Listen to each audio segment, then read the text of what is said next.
On va démontrer aujourd'hui que le nombre e est irrationnel, c'est-à-dire qu'il ne peut pas s'écrire comme fraction de deux entiers.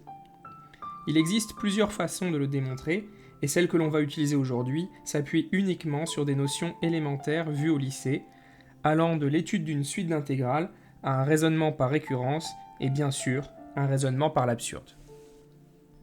Dans une première étape, on va considérer pour tout entier naturel n le nombre in égal à l'intégrale de 0 à 1 de xn e1-x dx. On montrera plusieurs résultats sur cette suite d'intégrales qui nous seront utiles pour la suite. Une relation de récurrence pour tout entier naturel n et un encadrement de in pour tout entier naturel n. Dans une deuxième étape, on introduira la suite un définie pour tout entier naturel n par n factoriel e moins in. Et là encore, on déterminera une relation de récurrence pour cette suite, puis on montrera que un est toujours un entier à l'aide d'un raisonnement par récurrence. Enfin, dans l'étape 3, nous montrerons par l'absurde que e est irrationnel. Commençons par cette suite d'intégrales in et, en guise d'échauffement, calculons son terme initial en remplaçant n par 0. N'importe quel nombre élevé à la puissance 0 donne 1, et il s'agit donc, pour calculer cette intégrale, de déterminer une primitive de e1-x. Rappelons la formule de dérivation de exponentielle d'une fonction u de x. On recopie exponentielle de u de x et on multiplie par la dérivée u' de x. Ici, c'est la fonction 1-x qui joue le rôle de u de x. La dérivée de 1-x, ça fait moins 1. Donc la dérivée de e1-x, ça va être moins e1-x. On obtient donc presque ce qu'on voulait. Il y a juste ce signe moins qui est devant en trop. Mais on se rend compte que si on dérive au départ moins exponentielle de 1-x, alors les moins se compensent et on obtient e1-x. Donc la primitive de e1-x, c'est moins e1-x. Par conséquent, pour calculer i0, il suffit d'évaluer cette primitive moins e1-x entre 0 et 1. On va calculer l'image en 1 moins l'image en 0. Quand on remplace les x, on obtient moins e0 moins e1. On simplifie les moins, e0 fait 1, e1 fait e, et on obtient donc moins 1 plus e, c'est-à-dire e moins 1. Encadrons ce résultat et mettons-le de côté pour l'instant, on le réutilisera plus tard. Attaquons-nous à présent à un morceau un peu plus corsé en cherchant à exprimer in plus 1 en fonction de in. In plus 1 est égal à l'intégrale de 0 à 1 de x puissance n plus 1 e1-x dx. On aimerait baisser l'exposant n plus 1 d'un cran pour faire réapparaître in. Ce qu'on pourrait faire en dérivant x puissance n plus 1. On va donc utiliser la formule de l'intégration par partie. Pour deux fonctions u et v, l'intégrale de 0 à 1 de uv' est égale à uv évalué entre 0 et 1 moins l'intégrale de 0 à 1 de u'v. Cette formule n'est pas toujours évidente à retenir, mais on peut en fait facilement la retrouver à partir de la formule de dérivation d'un produit. La dérivée d'un produit uv, c'est la dérivée de u fois v plus u fois la dérivée de v. En prenant une primitive de chacun des membres de cette formule, on va retrouver à gauche la fonction uv, et en réagençant un petit peu les termes, on peut isoler la primitive de uv', ce qui coïncide bien avec la formule énoncée juste au-dessus. Dans le cas qui nous intéresse ici, on prend u de x égale à x puissance n plus 1 et v' de x égale à e1-x. La dérivée de xn plus 1, c'est n plus 1 facteur de x puissance n. Et comme on l'a vu précédemment, une primitive de e1-x, ça va être moins e1-x. On peut donc maintenant appliquer la formule de l'intégration par partie en injectant chacune des petites fonctions qu'on vient de déterminer. Et on va commencer par simplifier un petit peu la partie de droite en sortant un n plus 1 de l'intégrale ainsi qu'un signe moins qui va compenser l'autre signe moins qui était déjà devant. Et on se rend compte qu'on retrouve exactement l'intégrale IN. Il ne reste donc plus qu'à évaluer la partie entre crochets.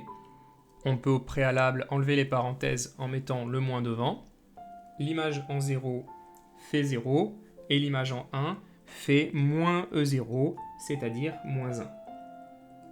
On obtient donc IN plus 1 égale à N plus 1 facteur de IN moins 1 pour tout entier naturel N. On a ainsi établi une relation de récurrence pour la suite IN. On peut par exemple s'en servir pour calculer I1. En effet, si on prend n égale 0 dans cette relation, on obtient I indice 0 plus 1 égale à 0 plus 1 facteur de I indice 0 moins 1. C'est-à-dire I1 égale I0 moins 1. Or, on a déjà déterminé précédemment que I0 est égal à E moins 1. Donc on peut le remplacer, on obtient que I1 est égal à E moins 1 moins 1, c'est-à-dire E moins 2. Mettons encore une fois tous ces résultats de côté, et passons à la seconde partie de l'étape 1, qui consiste à déterminer un encadrement de IN. Pour tout nombre x entre 0 et 1, son opposé moins x est compris entre moins 1 et 0. En ajoutant 1 à tous les membres de cette inégalité, on obtient que 1 moins x est compris entre 0 et 1. On peut alors appliquer la fonction exponentielle. Comme c'est une fonction croissante, ça ne va pas changer le sens de l'inégalité. On obtient donc que exponentielle de 1 moins x est compris entre exponentielle de 0 qui fait 1 et exponentielle de 1 qui fait e. Comme x appartient à l'intervalle 0,1, on a x puissance n qui est strictement positif du moment que x est différent de 0. On peut dans ce cas-là multiplier tous les membres de l'inégalité par x puissance n, ce qui ne change pas le sens puisque c'est une quantité strictement positive.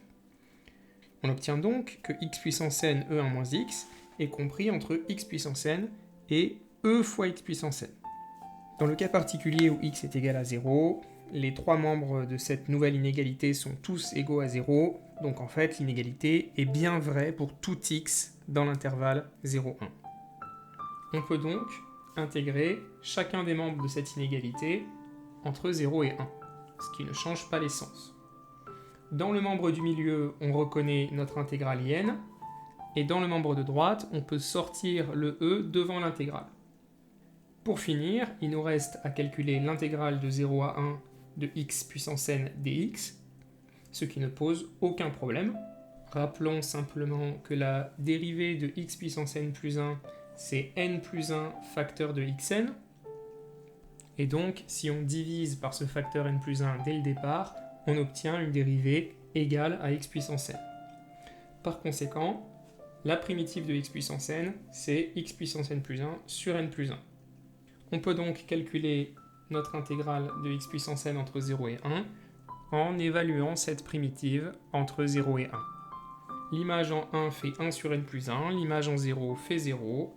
On obtient donc que notre intégrale est égale à 1 sur n plus 1.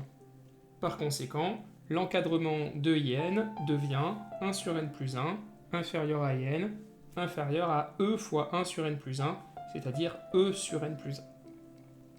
On a donc démontré l'encadrement qui était annoncé pour tout entier naturel n. Et on va en fait aller un petit peu plus loin avec cet encadrement, parce qu'il va essentiellement nous servir à démontrer que l'intégrale IN ne donne jamais un résultat entier. Pour n égale 0 et n égale 1, c'est évident, puisqu'on sait que I0 vaut E-1 et que I1 vaut E-2. Et bien sûr, E n'est pas un entier. Pour n supérieur ou égal à 2, on a n plus 1 qui est supérieur ou égal à 3, et donc qui est strictement supérieur à E, puisque E est environ égal à 2,7. Par conséquent, la fraction E sur n plus 1 est strictement inférieure à 1. Son numérateur est strictement plus petit que son dénominateur. Et donc, si on reprend l'encadrement qu'on vient de démontrer pour IN, la borne de gauche 1 sur n plus 1 est strictement positive, et la borne de droite, E sur n plus 1, on vient de montrer que c'était strictement inférieur à 1. Donc notre intégrale in est strictement comprise entre 0 et 1, elle ne peut donc pas être égale à un entier. Et ça, c'était valable pour tout n supérieur ou égal à 2. Les cas 0 et 1 avaient été traités précédemment. Donc la conclusion, c'est que pour tout n entier naturel, in n'est pas un entier. On va maintenant pouvoir passer à la deuxième partie de cette démonstration. Mais faisons d'abord un petit bilan sur cette première partie. On a besoin juste de retenir 3 résultats. Tout le reste, on peut l'oublier. Première chose, la valeur de I0. Deuxième chose, la relation de récurrence permettant de passer de in plus 1 à in. Et dernière chose, ce qu'on vient de démontrer, le fait que in n'est jamais un entier. Dans la deuxième partie, on s'intéresse à la suite un définie pour tout entier naturel n par un égale n factoriel e moins in. Rappelons que n factoriel est le produit de tous les entiers de 1 à n, avec la convention que 0 factoriel est égal à 1. Appliquons la formule en remplaçant le n par n plus 1. On obtient que un plus 1 est égal à n plus 1 factoriel e moins in plus 1. Et n plus 1 factoriel étant le produit des entiers de 1 jusqu'à n plus 1, c'est en fait égal au produit des entiers de 1 à n fois n plus 1, c'est-à-dire n factoriel fois n plus 1. On a donc un plus 1 égale à n factoriel fois n plus 1 fois e moins in plus 1.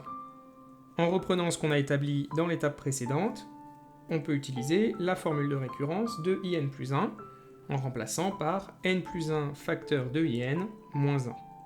On fait attention à bien mettre des parenthèses, qu'on peut ensuite enlever en distribuant le signe moins. Et là, on remarque qu'on a deux termes avec un facteur n plus 1. On va donc pouvoir factoriser par n plus 1, ce qui donne que un plus 1 est égal à n plus 1 facteur de n factoriel e moins in plus 1. Le n factoriel e moins in, on reconnaît que c'est la formule de un, donc on a un plus 1 égale à n plus 1 facteur de un plus 1, et cela pour tout entier naturel n. On a donc réussi à trouver une relation de récurrence pour la suite un qui va nous être particulièrement utile pour montrer que un est toujours un entier. On va montrer cela en effectuant un raisonnement par récurrence.